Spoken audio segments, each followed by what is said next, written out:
Hey guys, StarCraft here, and today I'm going to be talking about a book I did not expect I would ever be covering. And that's because of the people involved. Mark Russell and Richard Pace.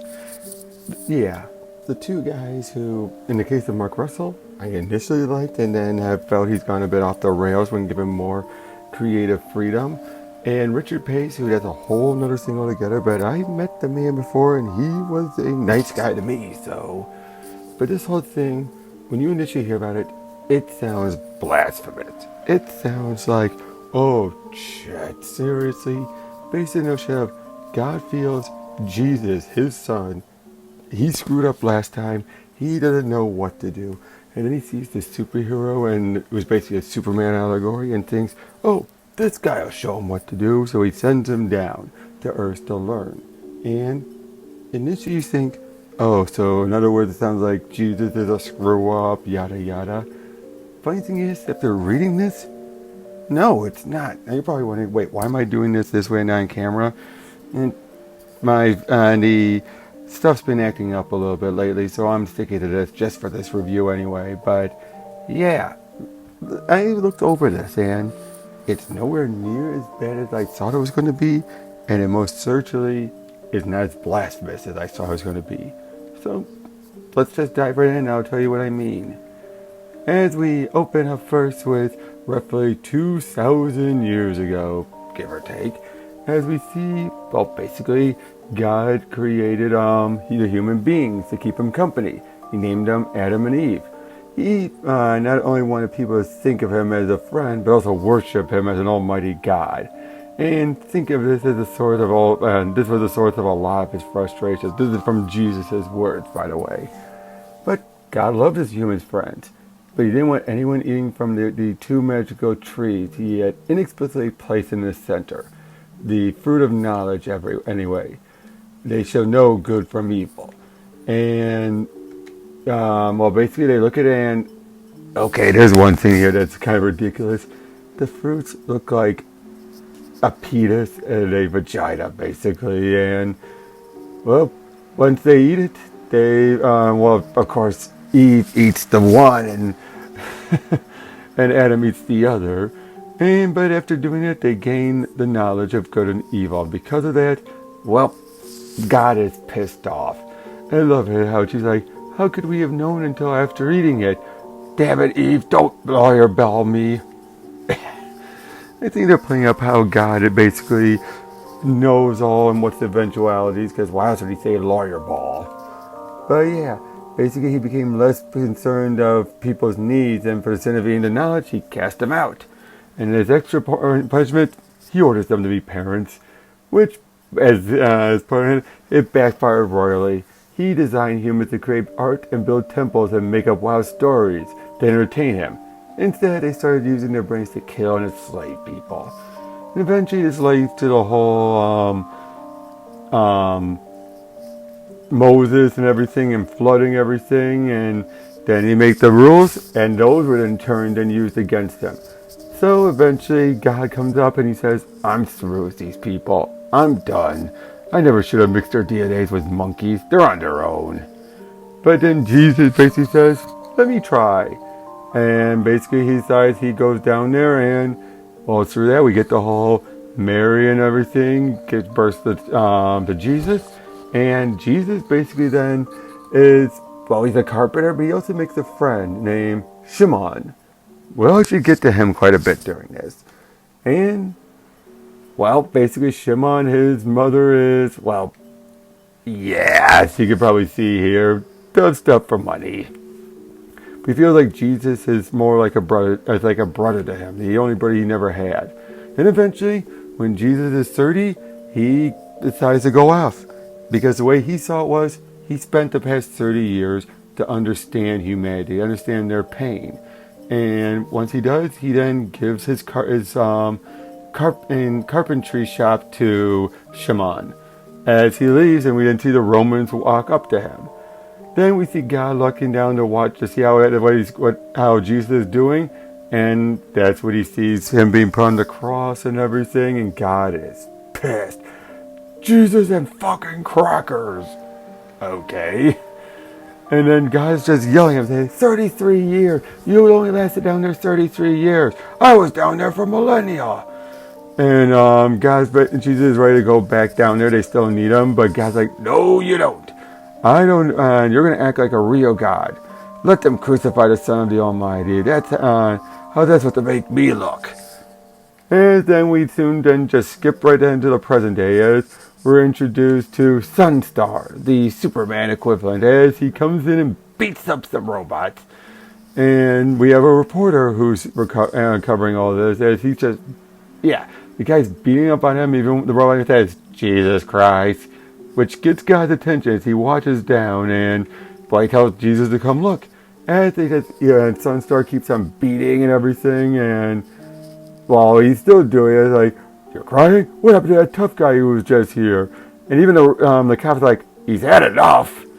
And they're all, like happily and joyous as guys like, holy ball on a Paul, could that guy be any more awesome? If you were like him, your problems would be over. As we then meet up with the, again, the reporter, hold on, what was her name? It was Sheila Sharp. She's meeting up with a woman. Basically, from what I can tell, it's to try and adopt, but this woman is definitely being way too strict. Until Sunstar shows up. In this case, he doesn't have an alter ego, it looks like. As he was looking around for a plane that was still missing, and he knows they're dead. He can't find them.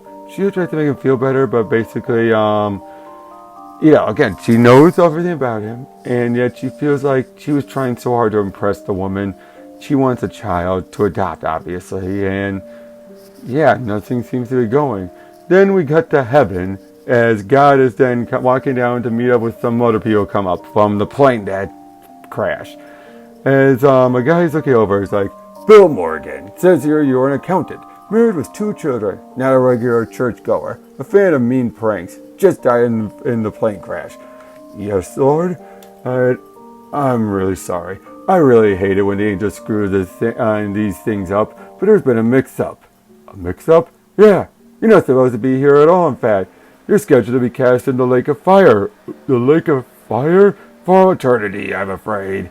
As he just again talks about the angels, but then he just starts cracking up saying, I'm just busting your meat. There's no such thing as the lake of fire. As he just keeps cracking up.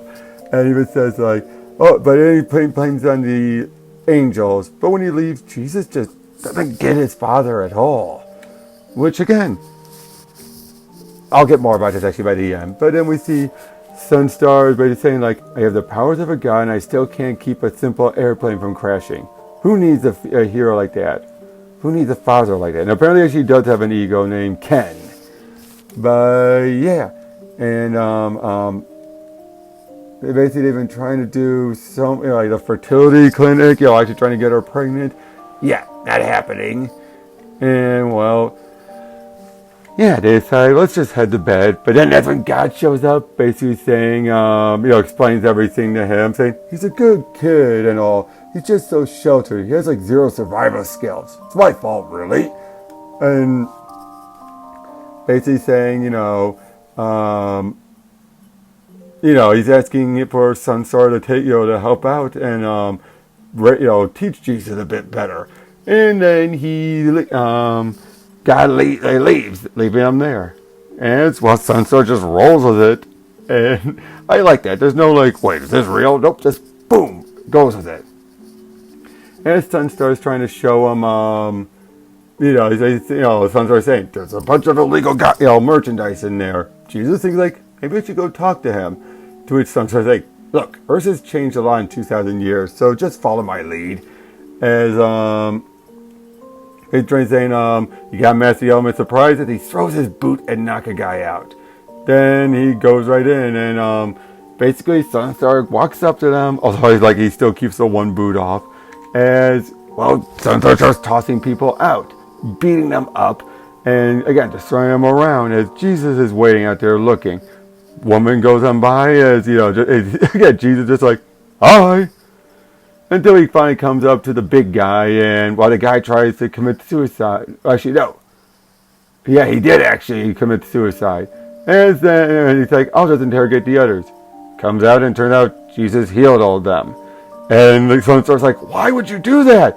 Because they needed it. And Sunstar's basically saying, you can't go around healing people just because they're in pain. Some are evil. Now this leads to actually a part I actually like. Jesus looks up and sees a cross. And Sunstar explains, it's a cross. The symbol of your followers. They're everywhere. Trigger warning! Why would they make such a big deal of the fact that I was crucified? Like, that's what was important about me? As he basically explains how the Romans handed out crucifixes like tote bags. So he understands certain words. As he then explains everything. Like, when I came to Earth the first time, I was born and raised as a human. Because if I was going to heal people, I need to understand their pain. As he basically explains everything about Shimon and how he left him in charge. Romans came to him. And first he would help him out. Business was booming. Good trade. Tables, benches, scaffoldings. But the longer they stayed, the more interested they became in just one thing, the crucifix. And as he was doing it, he'd be looked at as the Roman collaborator. All of the people around first started saying, calling him traitor. But then the worst went when everyone kept him silent. And he was shunned. No friends, no family, nothing. Until he's then asked to bring in another one. As he's pointed to where to go, and he finds out it's for his friend, his brother, Jesus. He's so upset. And the most important thing he did today was being nailed to a wall, but it wasn't. He walks up to Shimon and gives him a hug, just saying, it's okay. And yeah, basically then he just looks and he says, you think punishment is what brings salvation to the human race? It isn't. People don't believe in God so much as they hope for a witness to their suffering. And the world isn't saved by violence, by bribery, by power. It's from being saved, and it is saved by being brave enough not to be intimidated, by being honest enough to not be bribed. And when we fail, it is saved one act of forgiveness at a time. And that's where we end. And for this first issue, I like it. Now, yes, it seems like they're going to be playing off as Jesus is a complete nincompoop, naive child who's looking at too much of the good and everything, but this kind of fits with a lot of stuff. In fact, Mark Russell even explains it. First talking up in the office now. First explaining about how all the controversy happening and everything, but then he basically then says, if this is my blasphemy, my Sabbath, what I think Christ came to earth to accomplish, and how we feel about returning to the mega church tycoons. And the funny thing is, this kind of goes back to what Mark Russell had did with his Flintstones run. He introduces the church, and they come up with some higher being that, I think they call him Gregory or something like that, something along those lines. And eventually, you have the guy, the head of the church is basically there. He knows he's full of shit, but everyone seems to believe it and keep coming to him for advice and everything. And then, by the last issue, they realize they have a sign, and they realize, like, oh, we can barely fit it here. Oh, just spell it and G-D. Oh, they'll fill in the blanks. Obviously, a zero was put in there, and an O was put in there, and it became God. But one thing I like, though, is eventually, I think it was the Pebbles, the priest basically explained how, who cares if the higher above exists or not, as long as people have something to believe in. And again, looking back, I think that should have been a sign that Mark Russell knew what he was doing here, because that was one of my favorite parts of his Flintstones run, and he's kind of showing that here. He does have a good understanding of everything. I think he's an atheist, but hey, if JMS can write one of some of the most holiest stuff, even though after reading the Bible twice, he decided he was an atheist, why not? It's clear that he does have a story to tell.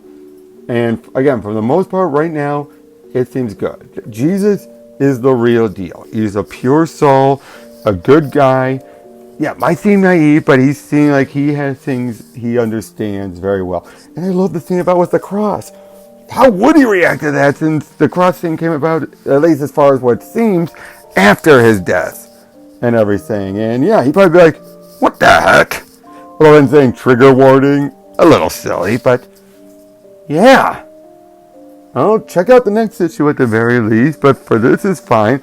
I gotta say, I'm more endeared to Jesus than I am the Sunstar, because some sort of seems like a good guy, although it does feel like there's some cases like he's still beating up on the robots even when they're begging for it. Kind of mocking them, and I mean, I get it. At the same time, Jesus has to learn he can't heal everyone, but I hope these guys are going to balance each other out. But yeah, that's Second Coming, and it's a big surprise. Like I said, I'll check out the others. Maybe you guys should give it a shot if you wish, if you can get an issue. Until then, this is StarCraft, and I'll see you next time. Bye. Hey guys, just wanted to make this little addendum that just dawned on me as I was editing things. In a lot of ways, a lot of the stuff in here, the revelations and all that are done in this, kind of remind me a lot of Dogma by Kevin Smith. You know, how in that movie it reveals Jesus was black, there was a black 13th apostle, you had, things like that, how heaven was originally just the absence of God, and then eventually humanity made it the hellhole it was. Things like that. Kind of get that same vibe here with the... Sorry about the dogs. I kind of get that same vibe if it was here, especially with the cross and everything, saying how they give her like tote bags and all that. A lot of that stuff, if you can handle Dogma by Kevin Smith, you can handle this stuff in here, the humor and other statements made in here as well. That's just my opinion anyway, but I just wanted to end it with that, just saying, yeah, if you can handle one, why complain about this one? That's all.